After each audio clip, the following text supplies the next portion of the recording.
Hi there, Doc from Barcast Audio here today to talk with you about the MBE, specifically contracts on the multi-state bar exam and how you can improve your score.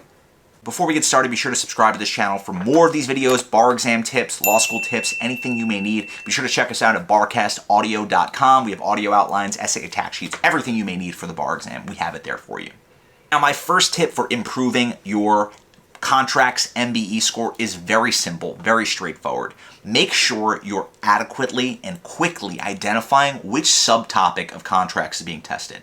Now, every contracts question on the MBE is going to fall into one of 6 categories. First being formation, second being performance breach / discharge, third being defenses to enforceability, fourth being remedies, fifth being the meaning and the content of the contract itself, and the 6th being third-party rights. Those are our 6 categories. Every contracts question falls into one of those questions. Now, I'm not going to spend a lot of time breaking down how those questions sort of are dispersed throughout the exam, but just know that formation and performance / breach / discharge, they make up 50% of your questions.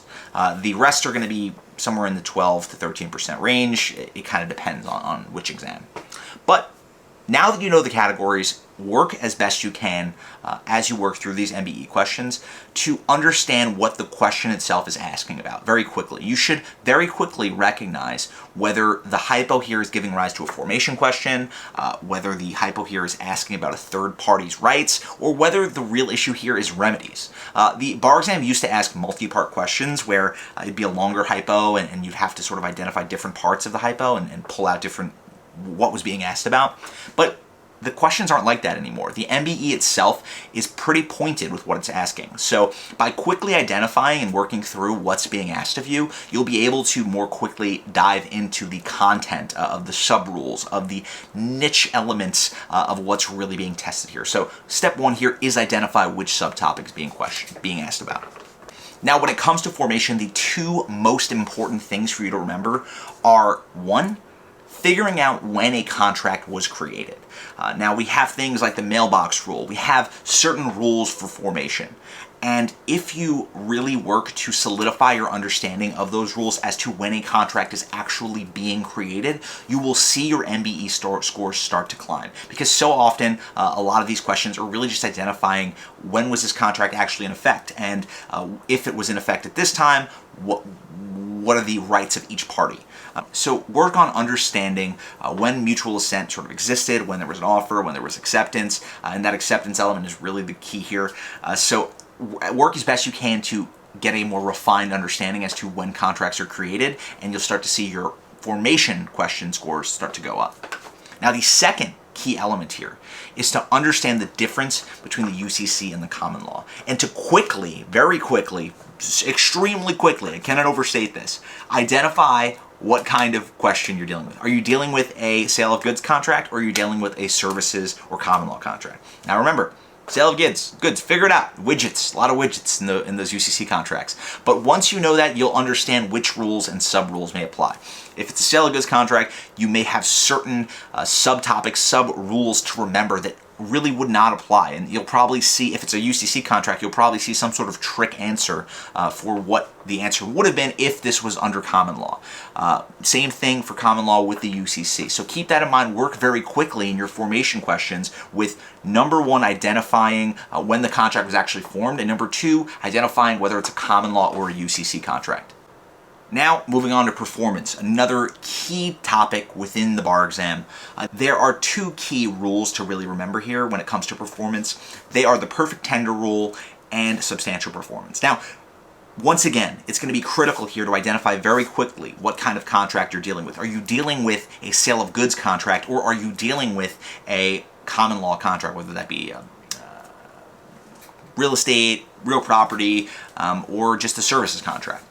Now, generally, you need to know that the perfect tender rule is going to be just a UCC specific issue, and that's really what's most often tested. It's a very common rule, common issue on these UCC performance questions.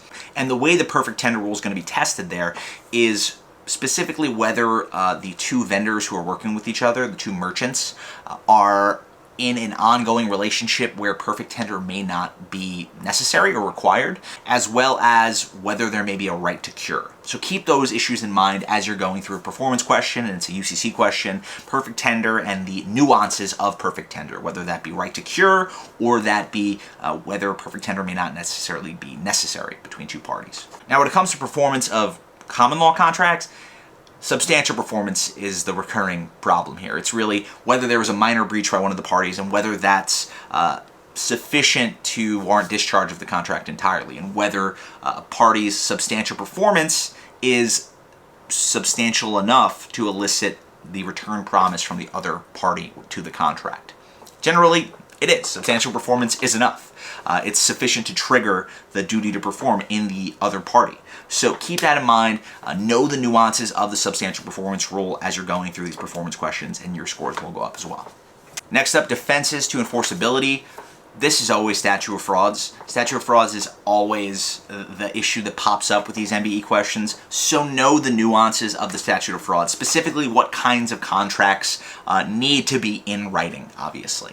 Now, we have all sorts of nifty mnemonics for this in our Barcast audio lectures, but in general, you should try as best you can to understand this. Remember that material terms are necessary for UCC contracts. That just means quantity, and that rule is different for common law contracts. Other sort of issue we often see with defenses to enforceability is stuff like duress, capacity issues, whether somebody tried to make a contract with an infant, not a literal infant, but somebody who's maybe 16 years old. You see that question frequently about somebody who contracted with a minor to buy a car and whether they can enforce that agreement, and generally, no.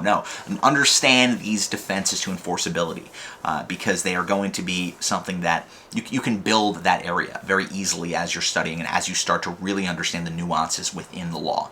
Next up, the parole evidence rule. Parole, I don't know how you say it. It's a sort of a confusing topic, but what you need to understand is the difference between a partial and a complete integration, and more specifically, the fact that partially integrated contracts, additional terms can still be added, whereas completely integrated contracts, no additional terms, violates the parole evidence rule. So understand the nuances of that rule, and they will be key to understanding those nuances will be key to improving your score in this area. Now, delegation of duties.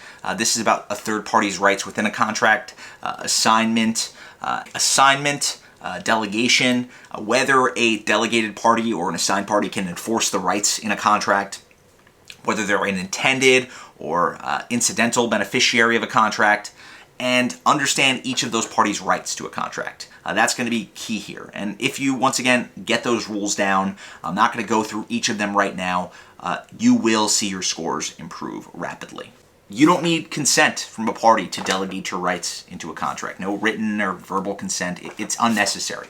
So know the rules here, know the differences between the rights of a delegee versus an assignee, and keep in mind that the nuances here are going to be a big difference between scoring well and scoring poorly in these questions. Finally, let's talk remedies. Remedies are remedies to a breach of contract.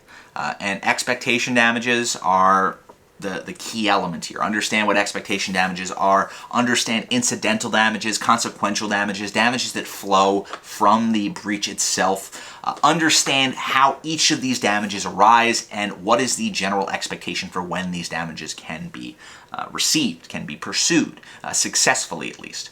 So if you understand the rules here, if you go through each of these sort of core concepts, you're going to rapidly see your scores improve. I've now gone through all of the key subheadings for the contracts MBE. If you focus on the areas that I mentioned here, you're going to see rapid improvement within your contracts MBE questions. Be sure to subscribe to this channel for more of these videos. Be sure to check us out at barcastaudio.com. If you want audio outlines, essay attack sheets, everything you may need, we have it there at barcastaudio.com. Until later, I'll talk to you guys soon. Bye now.